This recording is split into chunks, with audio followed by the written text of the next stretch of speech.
if you would just take off that blurry sort of lens, which a lot of people are looking at, is like there's the United States and then there's the world outside of it.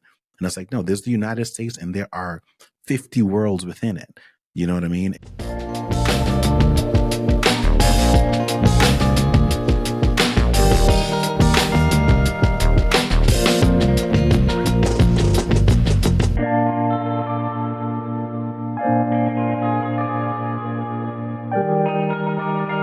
Welcome to the Rich and Regular podcast, where we explore life at the intersection of money. I'm Kirsten. And I'm Julian. And today we're talking about cities who will actually pay you to live there. All right. Yeah, this is something that has come up several times, and we've been wanting to talk about it for a while. So we realized today was a great day to go ahead and do that. But first, I want to give a shout out to Shay Better One. Yes. That might be the best username of Shay Better One. Shay Better One. That is there's another Shay Better somewhere. Shay Better, baby. But this is the one. The 5-star review was titled, "Thanks for the informative expat episode. Your expat episode was so informative and shared a lot of details and things to consider that most people who talk about migrating or digital nomad life online miss. Thank you for the thoughtful and humorous insight." Oh, 5 stars. I appreciate that, Shay Better. Yeah, this is a bit of a continuation.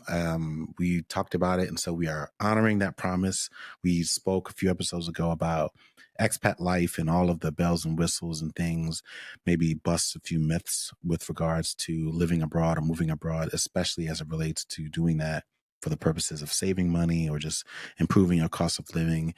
And in the middle of that conversation, we said, you know what, though, but like before we even start thinking about international, we should probably talk a little bit about like other ways that you can do that don't require you to do any of this stuff. That's a nice way of putting it. You was like, it's a whole lot of easier ways to save 20%. I don't remember saying that. No, but there is, right? And I think I'll say this, one of the things that I know, not necessarily about our audience, but just about people in society today, is that we just love and have a preference for the more complicated approach to doing things. Like for whatever reason, we have an aversion to simplicity. We would much rather, envision ourselves going through some really long drawn out process that is like risky for the purposes of complete reinvention versus envisioning yourself moving 2-3 states over and being able to hop on a plane. It's like there are lots of ways that we can solve for this problem. Nah, but our movies, our stories they always put a little too much dip on the chip. I get it. And so when we start ideating, you're right. We start with like extra sexy, extra complicated. It's like you could do Eat, Pray, Love in Kansas. Now, it might not be as beautiful. But look, but yeah, you don't have to go to Sardinia. I have plenty of girlfriends who have met their Midwestern lover or their Southern gentleman. You know what? And that'll be the incentive. Bumble. And that'll be the incentive. The armpit, the kneecap of the country raises some fine young men and women. You know what? I stopped calling them the armpit. And by that, I mean flyover states. I stopped doing that a long time ago. I'm serious. And I'm not trying to say that, you should edit this out. But if I were you, I would. But no. It's a metaphor. I don't. No, I know. Armpits are important. So are kneecaps. The point that I'm making is having traveled, and having traveled quite extensively in the Midwest and having visited, especially Ohio and Kentucky, I spent a lot of time in those cities. There's a lot to learn there, right? Oh, like absolutely. There's just more to it than I think a lot of people realize, and it's likely because they've never been there. And I know this, and I'm saying this also as someone who was born and raised in New York City. And I'm just going to be honest, people in New York have just a complete warped perspective on every other place in the world. Like they feel like I don't need to go nowhere because I can get everything I want right here. And it's like, yeah, but like life is really, really tough right there, especially because you're not making as much money as you might need to make. So all of that to say, this episode is for people like you. And it's for people who, are, I would say, feeling a bit stretched, because there are several reasons, of which we will likely cover in future podcast topics, that would require someone to say, you know what, I've got to change something big. And this is where we're asking them to say, like, this is one of the biggest expenses most people have. And this is one of the best ways, or more creative ways, that don't require you to jump through nearly as many hoops as you would if you wanted to completely move abroad. So yes. And I think we should level set, because while I'm joking, the US, and this is not me exaggerating, is literally like 50 mini countries in a trench coat pretending to be one. And that, again, that's not me being dramatic. That is federalism by design. I know. The US Constitution gives states a huge level of autonomy, which means that they can have their own taxes, they can have their own politics, school systems, food, slang, time zones. They can have very strong opinions about grocery stores. Like every state has its own thing. And that decentralized power, which again is by design, means that life in Mississippi is legally and culturally very different than life in, say, Oregon or California. Yeah. And if you've ever tried to move from a state with no income tax to one with both income tax and property tax, then you've lived in this plot twist. Yeah. You understand how every state is very, very different. Yeah. We don't think about it that way though. Right. I Like, know, and to because your our education to system is to your leaves point, that part we out. look at Europe and we think of Europe as a continent, and we've got all of these states, and then obviously there's like the European Union and all those kinds of things, which obviously things didn't quite go as perfectly as they thought, and there's reason for that. But to your point, one of the benefits of being relatively well-traveled people is you start to have a greater appreciation for how different even neighboring states are. And it's no different than when you are in Europe, with the exception of there being, in some cases, a completely different language. But in many cases, there is a shared language, or at least a shared dialect, something that helps people to connect, or at least there's a shared willingness to learn other languages. And that is something that I think is a bit absent here in the US. And so that's like the first tip, like to right off the bat, Yeah, is to widen your own national worldview, if you exactly. will, right? Like widen that a little bit and not be so state specific and identify as just that one thing, right? Like you don't have to join the military to be a well-traveled person. Like the more familiar you become with other parts of the country, I think the easier these kinds of programs, which we're getting ready to talk about, will sound feasible for you. Like this is Yeah. a reasonable solution to solve whatever financial shortfall you are You trying know, to solve I for. I always like to start with the mindset. That's why we set the stage early, because a lot of us forget that geographically the US is the third largest country in the world, Yeah, Craig, not the city, but the world. We're behind Russia and Canada by total area. So when we talk about moving cross country, you're going thousands of miles away, multiple climate zones, into housing markets that feel like they were created by a totally different civilization and time, correct. which is why $200,000 might get you a one bedroom studio in, I can't even say California anymore because I don't think $200,000 gets you anything besides a tiny house. But in Ohio, that can get you, Oh yeah. 4 bedrooms, a riding mower, some acreage. And so it's really important to keep in mind how big our country is and that states also specialize in different industries. You've got tech in California, energy in Texas, tourism and hospitality in Florida. And those industries shape everything from the jobs to the pace of life. And that shapes the cost of living, the job market, and the lifestyle in a very different way. Yeah. So, regardless of what you've seen on television or the stereotypes that you might have heard about residents, know that you are influenced by those same things, just in a different way. And that's not to say one is good or bad, it's just very different. And once you understand that, you can see the opportunity. Yeah, and I'll go back to, let's say, the social aspect of this, which is a bit of a springboard from what you were talking about. Industry, in many ways, sets the tone for what the culture becomes, and sometimes that can last for hundreds and hundreds of years, Oh, right? yeah. So when you think about a city like New Orleans, which I think a lot of Americans would say, like, oh, well, it's such a culturally rich city. Well, the reality is, like, every city is culturally rich. Yes, in something. This just so happens to be a city that people tend to really, really enjoy and label as such. But like, we really have to break that mindset, which is to suggest that there are certain places where there is culture and then other places that aren't. It's like, no, you just may not recognize the culture in those places. One of the things that I am always reminded of, especially when we visit the Northeast, we just came back from the Camden, New Jersey, Philadelphia area. Shout out to Camden Arts School there. We did a speaking engagement, which was truly one of the most creative experiences that we've had, above and beyond what we did, but it was a really, really great experience there. But I'm always reminded every time I'm back in the Northeast, like the role that maritime and ports play in Mhm. shaping the culture, right? Like ports and ships. And those are not things that you see in like inner cities. You know what I Mhm. mean? Like unless you are a New York or Philadelphia or, a San Diego or something like that. If you're not on the coast or like in some type of major port city, you don't understand the role that those things kind of play. And there are industries and there are families who run those industries, and all of those things set the tone for the cuisine and the music and like the kinds of stores and restaurants that live there.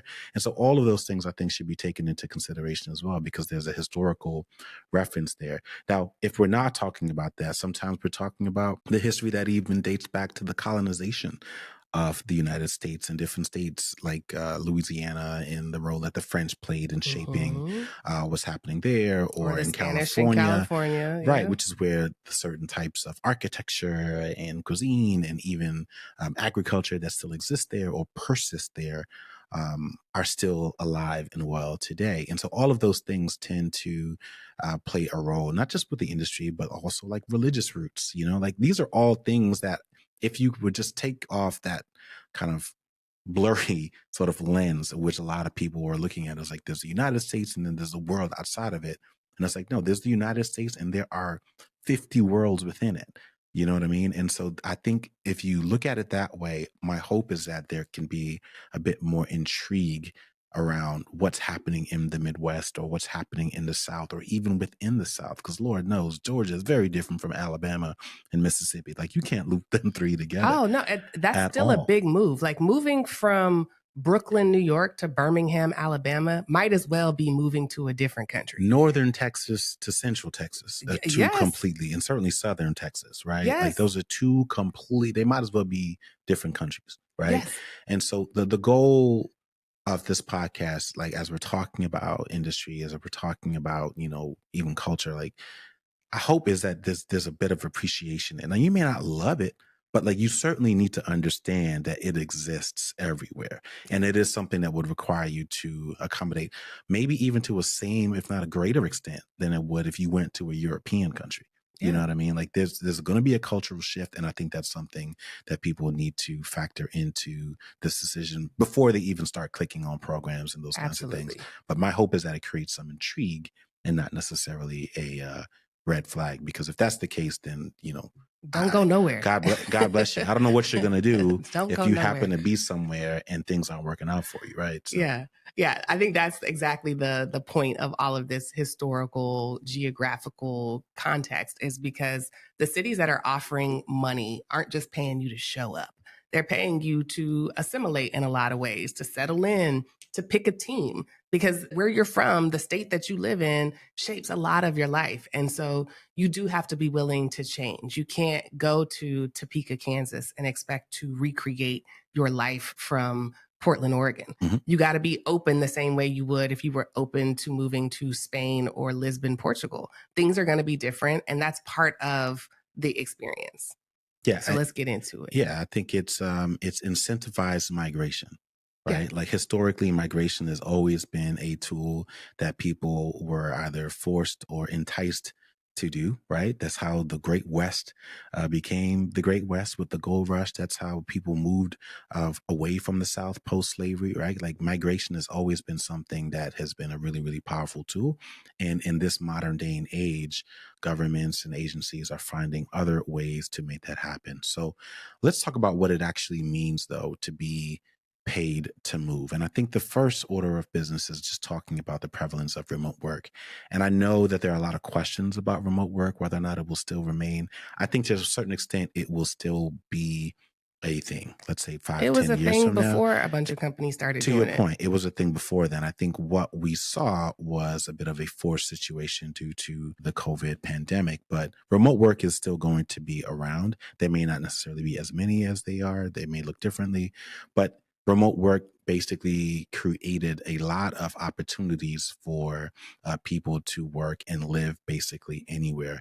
And what's happened is that local governments are offering incentives to entice people to take those remote jobs and live in certain cities based on whatever program that they're having. And the reason why they would do this is for several reasons. It just kind of depends on the city. But in most cases, it's likely because there's been a bit of a population decline.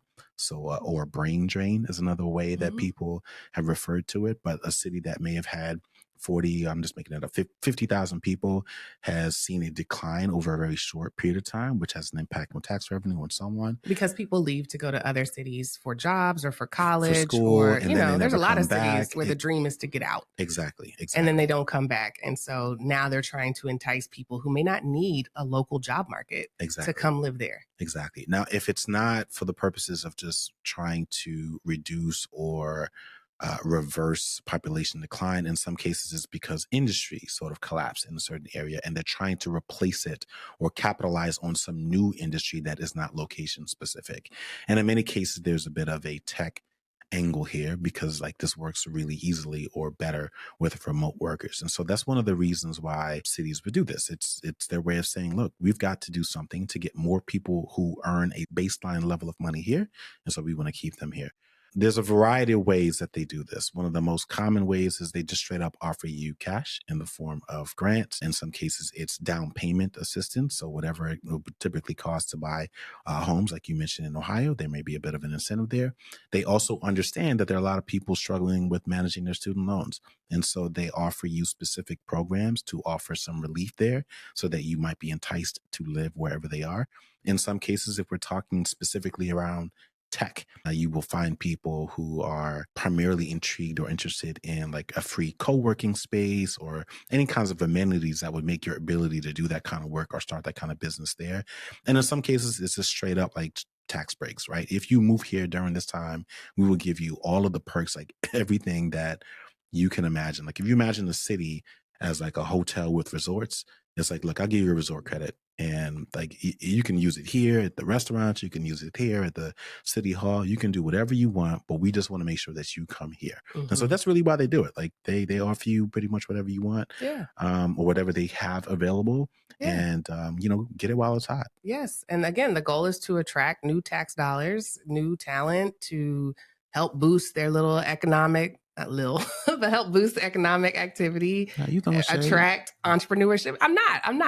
There's actually been a lot of research on people who have done these programs and have really enjoyed the experience. Hmm. Now, the offers will range from about $2,000 all the way up to $15,000. So it's not small change.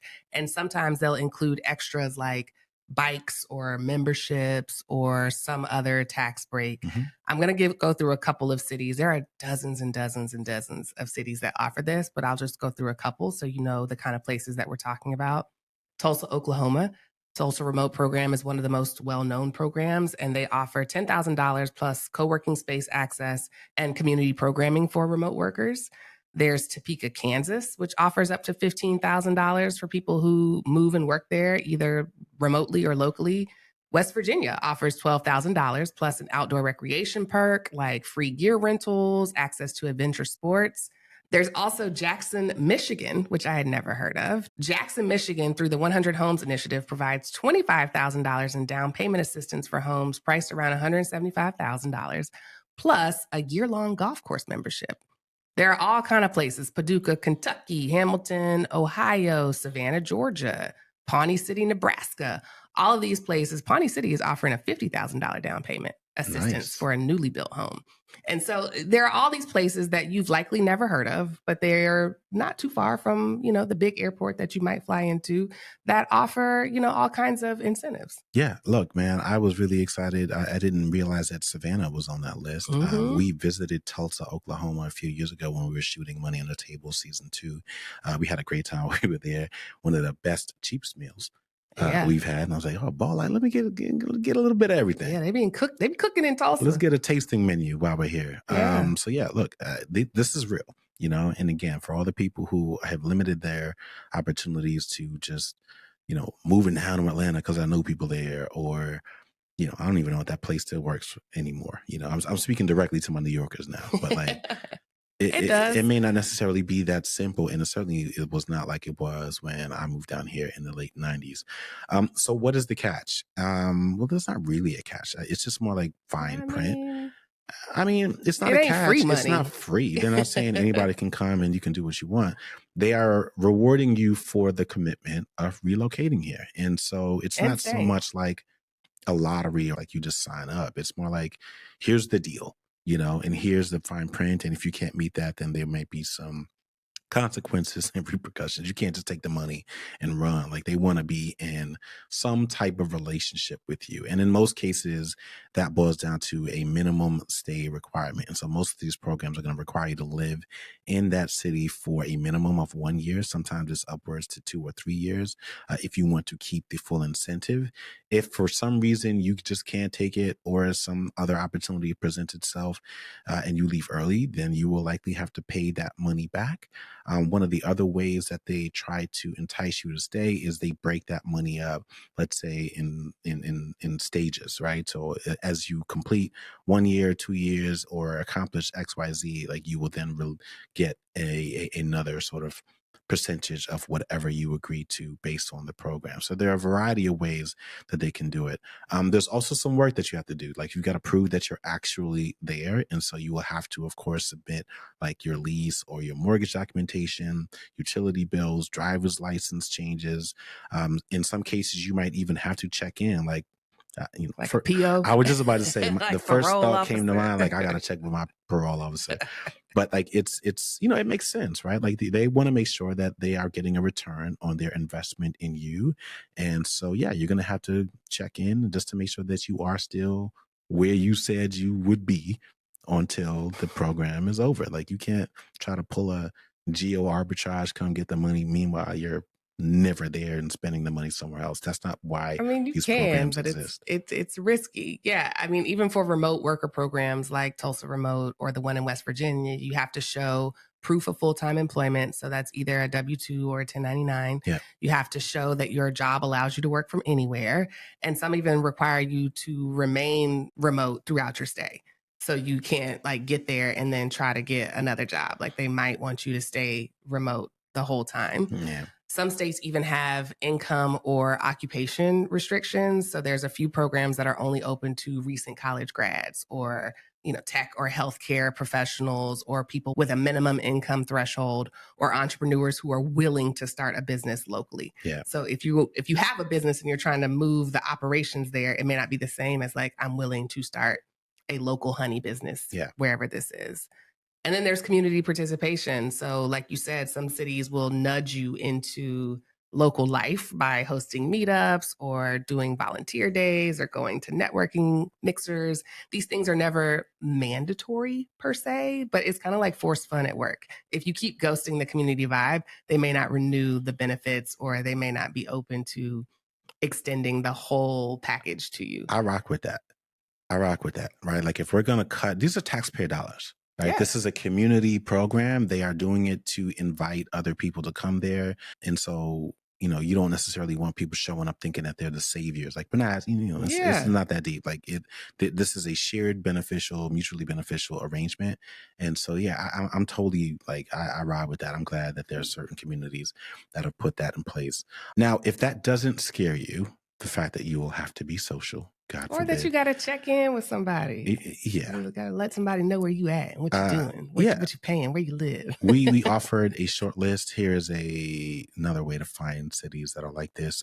There is no one central directory. Like this is not the 80s and 90s where you just buy a pamphlet or look into classified ads and see what cities are offering out there. A lot of this stuff, you're just going to have to do some internet searching. And you want to really be specific. I would recommend using phrases like, in quote, cities that will pay you to move 2025. That last part is very, very important because there have been some programs which have been sunset. So it would not surprise me if you find some articles and jump the gun only to realize that program was ended a couple years ago. There's also phrases like remote worker relocation incentives.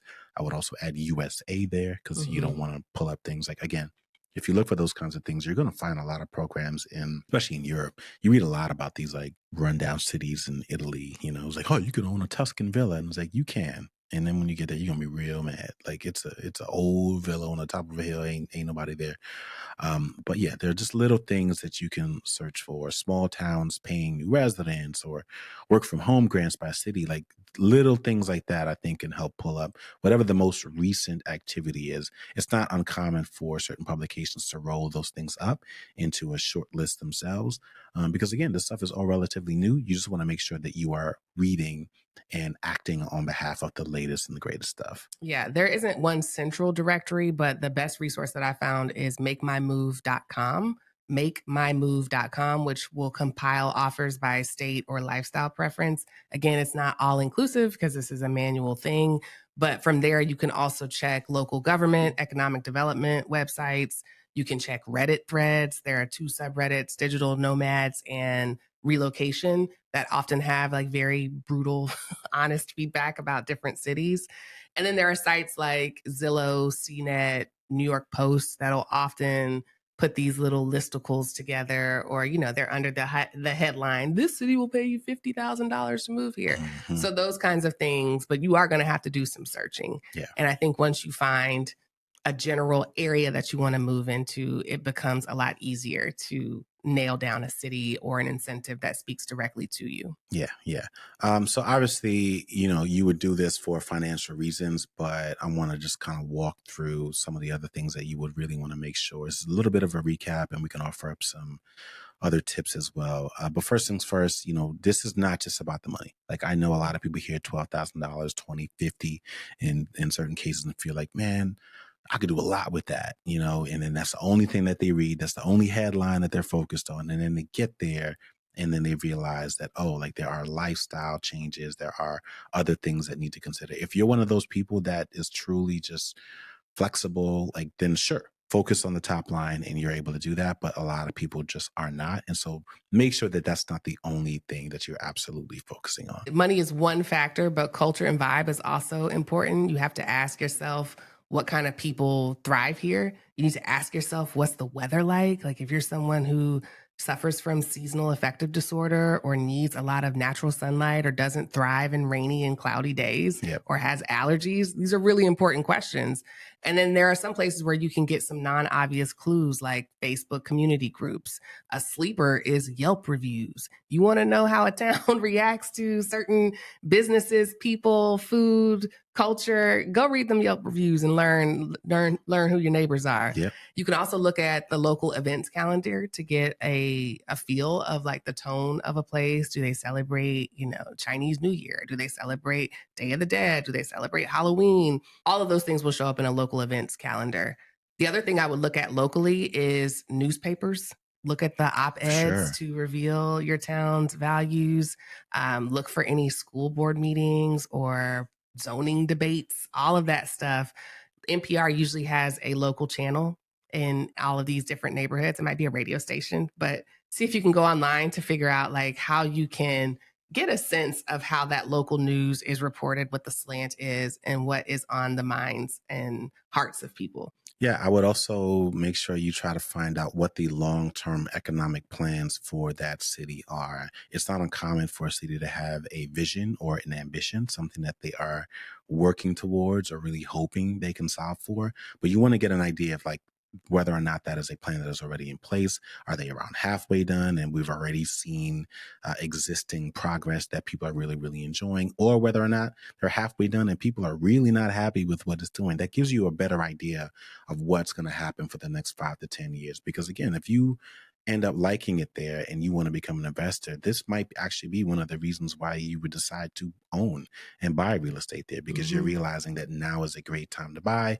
There's already been some progress. And so those are all ways that you can just do make sure that you're doing your research and getting a better idea in case you want to make this short-term stay into a long-term stay. I would say from a lifestyle perspective, there are also things that you should do with respect to just understanding whether or not it's a walkable city or not, right? Mhm. Like if you're a person who has bad knees, I'm just making it up, or Mhm. you don't own a car, which is was a big, big thing. Even now, like if you, I'm speaking specifically for people who moved from New York to Atlanta, you need a car, right? Hmm. Like you cannot just hop on a train, hop on a bus. Like ain't no dollar vans in Atlanta like that. Like it's a very different culture here. How is the city split up, right? Like, is it from a borough system to more like a kind of suburban city like Atlanta? And last but not least, certainly you want to think about the diversity in the area. Like I would imagine that's really, really big on people's minds. If you are, I'm just making it up, coming from a blue state, the incentives may be in a red state or in a red city, in a red, whatever it is. If that's something that you think you can deal with, it's something you want to consider as someone that have specific views, but like that's not really been that much of an issue for us. Like, granted, we live in the metro Atlanta area, and Georgia has historically been a red state, and we don't necessarily hold those views. I would just say don't overreact to those kinds of things, right? It just kind of depends on exactly Or where you do live. like you need to be specific about the politics because there are some states that actually do enforce book ban. There are some states where you cannot get reproductive health. To your point, Correct. you need to drill down to the city, you need to drill down to the resources available. But a lot of things that people don't consider to be political become very political Correct. once you move into a city where that thing is not the norm or even allowed. Yeah. Yeah. Yeah. That's real. There are also hidden costs that you have to think about. So, again, some states have income taxes, property taxes if you're buying, utility costs. There's also like insurance quirks. So, maybe you live in a tornado zone and you've never had to have tornado insurance or flood insurance. Yeah. There are seasonal adjustments that you have to account for. So, again, hurricane prep if you live in the Gulf. There's, heating oil if you live in New England. I've never lived up there, but there's all sorts of adjustments that people are used to making that you may not be used to. Like we're very fortunate that our neighbors are from Chicago and they happen to have a snow shovel because we got a ton of snow this winter. And without their snow shovel, we just would have been stuck. First time in 10 years. Right, And right. I was going to let it melt. But that's everywhere. Like everywhere is having these climate events, and there are people who are more prepared for them. They already have, a stash of beans in the basement. They already have a generator. They already have galoshes or true weatherproof clothing because school don't close just because there's a little bit of snow or rain. Yeah. There's just a way of life that you have to get used to. Yeah. And even with your remote work, internet speed matters. It's very different across the country. We did an episode on the digital divide and how broadband lines are not consistent. Certainly And not standard. no, Yeah. like you have to think about these things, especially if you're self employed or you crave community or you need the ability to be able to just log in and go. Yeah. So it's just really important that you try to get a feel for the place before you jump all in. And I'm not saying you need to spend money to go there because there's a lot of ways that you can get a feel for a place without hopping on a plane. I feel like you should hop on a plane when you're really serious, like when you've narrowed it down to the one or two or three places that you've considered.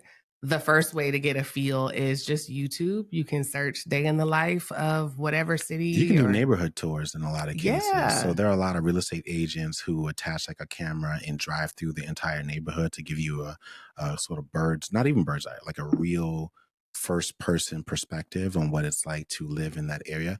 In a lot of cases, I'm not gonna lie, like, well, I shouldn't say a lot, but I've seen some like bad areas, just like riding through the hood. It's like, to give you some perspective there. But even if it's not a YouTube video or something that's hosted by a real estate agent, like Google Maps, I think I'm surprised a lot of people don't really know this stuff, but like in Google Maps, you can just drop that little person down in there and Mhm. then you can get like very real, sort of point of view, like of what it looks like. If you just so happen to have a virtual headset, I would actually say that's one of the best ways to do it. There's a map, I think it's called Wander, and it's with at least with the Oculus Quest, but you can basically put that on and drop it down, and it's like being inside the Google Map, like Mhm. standing wherever you are, walking around to get a real feel for whatever it is. But to your point, you mentioned like Reddit boards and places where you can get Mhm. those kinds of things. I would say Facebook and Facebook groups give you a lot of perspective on what certain places are like or certain events. Obviously, there's social media, Instagram and TikTok. Nextdoor and Zillow, Yep. like make sure you don't just look at the listings. You're not fantasy landing this. You're actually reading complaints. You're looking at houses that sold. You're looking at, houses that sold below asking price. You're looking at all of this stuff to get a good sense of the vibe and the feel. Yeah. Yeah. And then you mentioned local NPR, but just you can go onto YouTube and watch clips of the local news as well in a lot of cases, just to get a better idea of what's happening there. Just keeping in mind that most of the news is going to be bad. You know what I mean? So like, don't Right. let that completely shape your perspective. Unfortunately, that's everywhere. Like, they're not going to tell you all the great things that happen in that city unless it's wrapped by around 5 other things to keep you scared. But That's true. it at least gives you a feel for what's happening in that city, so that you can make a comprehensive decision about it, because you don't want to just rely on Zillow. You don't want to just rely on the local news clippings. Like, you want to be able to weigh all of those things. And I would say, if you are finding yourself being scared or unsure of a place, make sure you conduct the same exercise for wherever you are, because you might actually be surprised that wherever you are is actually worse than wherever you're going. Listen, You know what I mean? Because I people just be had that real quick conversation. to talk about all the crime in New Orleans and all the crime in other places. Like, well, what about Atlanta? A lot of people feel that way about where we Yeah. live, right? Yeah. So, just hold your horses a little bit and try to make a well-researched decision. Those are just a few ways I think that you can very easily kind of start that process. That's a good point, because when you can start to look at your own city through an outsider's lens, you can understand some of the biases that you may have for other people's Exactly. cities. And I think the whole point of this is realizing that moving within the US doesn't require a passport, but it still deserves a significant level of consideration. It's still something that you shouldn't just jump into. The opportunity to get paid to do it is very, very real, but so is the risk of lifestyle mismatch. So don't just chase the check, like actually spend some time thinking about this. Last couple of episodes have been about sort of desperate measures. And in my mind, like a 1 year commitment, even if it's a 2 year commitment for $50,000 off a house It's or better than 25,000. struggling where you are and draining Yes. your retirement savings and trying to make something work Or agreeing to and manage a stressing team yourself of out. 25 for the same amount of a raise. Yeah. Like, there's other ways to get money. You just want to make sure that you're doing your due diligence. Yeah. Yeah. And I think you'd be really surprised how quickly that time flies. But a lot of it boils down to just our hesitance. A lot of people are very uncomfortable leaving the nest, leaving what's familiar. And I think if you can overcome that, do some research, make an educated decision, the financial incentive really can be life changing, just depending on the city and the time. But yeah, Or it's situation certainly changing. it's Yeah. certainly something I think a lot more people should consider. And in my experience, what you find is that it's, in most cases, the majority of the cases is going to be like way better than it is going to be like a bad situation.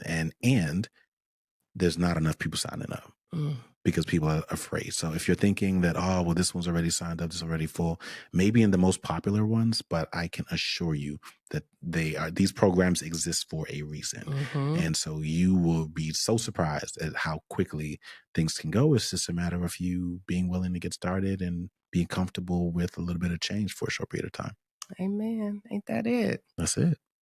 All right, y'all. Well, thank you for listening to another episode of the Rich and Regular podcast. If you like what you heard and you are not afraid to commit,